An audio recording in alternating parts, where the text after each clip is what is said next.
Salut! Alors, aujourd'hui, j'aimerais terminer ce chapitre des manipulations mentales en vous parlant des auto-manipulations qui nous permettent d'accéder aux rêves conscients. Ces rêves conscients dont j'ai parlé il y a une semaine, qui sont caractérisés par notre corps qui dort profondément, pourtant par une activité cérébrale maximale. En effet, il semble que 15% de la population mondiale souffre de la narcolepsie, ce trouble cognitif de sommeil qui est caractérisé par un passage inapproprié entre rêve et conscient, entre rêve et réalité, et une confusion qui en résulte, qui est similaire à celle qu'on peut observer lors de ces phases de sommeil caractérisées par ces rêves conscients. Le narcoleptique est alors confronté à ces confusions. Et même si on sait qu'il s'agit en fait des troublements neurobiologiques, des troublements environnementaux et immunitaires peuvent aussi être à l'origine de cette maladie-là. Or, cette narcolepsie est provoquée finalement par un redémarrage excessif de son système nerveux cellulaire, ce qui lui inflige jusqu'à 8,3 phases de sommeil profond par heure, soit une phase de sommeil profond tous les 7 minutes. On parle ainsi d'ivresse de sommeil ou de rêve confusionnel, une confusion entre rêve et réel, ce que lui ne permet pas de dissocier finalement ce monde, cette réalité instable, le rêve de sa réalité stable, du coup la réalité qui est aperçue comme telle. Michael Raduga et Ursula Voss provoquent ainsi ces états de phase. Ces états de phase, comme ils les appellent, en perturbant finalement la phase de l'endormissement par des méthodes torturantes, ce qui ne permet pas à la personne de s'endormir réellement. Et cette personne est donc projetée dans cet état de phase torturée en fait par un endormissement similaire à celui du narcoleptique, à cette perturbation du passage entre rêve et réel, entre réel et rêve, entre rêve et conscience, entre conscience et inconscience, qui donne donc accès à cet état de phase similaire à ces états du rêve conscient. Vous avez peut-être vu le film Inception de Christopher Nolan avec Leonardo DiCaprio et Marion Cotillard dans les rôles principaux. Ici, en fait, c'est bien cette perturbation volontaire qui donne accès à ces états de phase qui ont été représentés et sujets du film. Et ça ne m'étonne pas totalement puisque Michael Raduga donne en fait des cours, donne des ateliers à des célébrités et ça ne m'étonne pas si le réalisateur Christopher Nolan était peut-être un de ses clients. Parlons du coup de ces états de phase et de l'accès des méthodes qui donnent accès à ces états de phase qui ressemblent du coup à ces rêves conscients.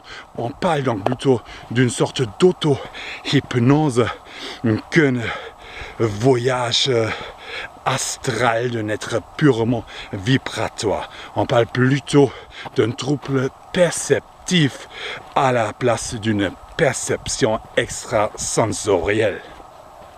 En effet, comme pendant ces troubles neurobiologiques de la narcolepsie, ici aussi, l'environnement extérieur reste trop intrusif et empêche ainsi toute régénération cérébrale due à une sursaturation du cerveau encore conditionné et formaté du coup par ces stimulus qui viennent de l'extérieur.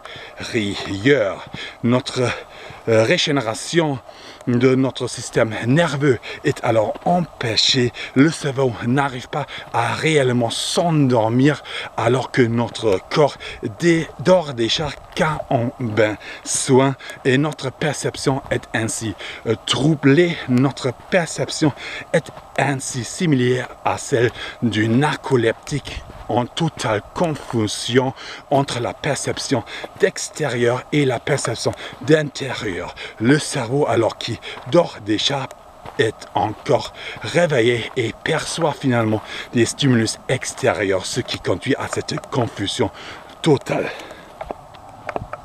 Entre 80 à 95% des choses qui se passent dans notre cerveau sont totalement inconscientes.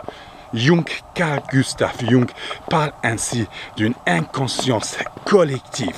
Cette imagerie en commune qui contribue au partage du sensible dont parle Rancière et qui détermine et conditionne finalement notre perception du réel. Notre perception du réel qui alors est à la fois culturelle et inconsciente. Notre perception du réel alors aussi illusoire. Notre perception du réel, le réel finalement instable de la même manière comme nos rêves conscients. Nous alors dans une totale instabilité perceptive et perceptible, nous alors dans le confus. À la limite, ce ne sera pas grave si vous ne savez plus si vous rêvez encore ou si vous êtes réellement réveillé. Finalement, les rêves sont finalement parfois bien mieux que la réalité. Mais ce qui est grave, c'est que cette confusion est également utilisée par les personnes politiques qui finalement nous manipulent de cette manière-là et nous font croire à leurs mensonges, nous imposent en fait leur réalité alternative. Ces réalités alternatives aussi alors finalement résultat des confusions du même genre. Or moi, éco-jogger, moi, plogger, ici dans la nature, je suis bien réveillé, ici je suis bien conscient, ici je suis bien conscient de toutes ces choses, de tous ces impacts négatifs pour nous. Néanmoins, la nature a bien évidemment un impact positif pour nous, pour notre santé, pour notre santé psychologique, pour notre bienveillance envers l'autre, envers la nature. Et c'est bien pour cette raison que je vais continuer mon éco-jogging aussi aujourd'hui. C'est parti. Ok, là alors, il y a une tige en plastique. Normalement, ça devrait lui exister. Mais voilà, une tige en plastique ici en pleine forêt et il faut ramasser ces choses. Ok, un peu plus loin, il y a ça. Ça, c'est voilà, du plastique. Une bâche en plastique, mais en fait, quelqu'un a fait un nœud avec. Voilà, donc c'est vraiment quelqu'un qui a laissé ça volontairement ici. Et voilà, une bâche en plastique, du plastique. Ok. Là, on est un peu au milieu de nulle part. Et en fait, ici, voilà, un petit bout de plastique alimentaire, enfin d'emballage alimentaire.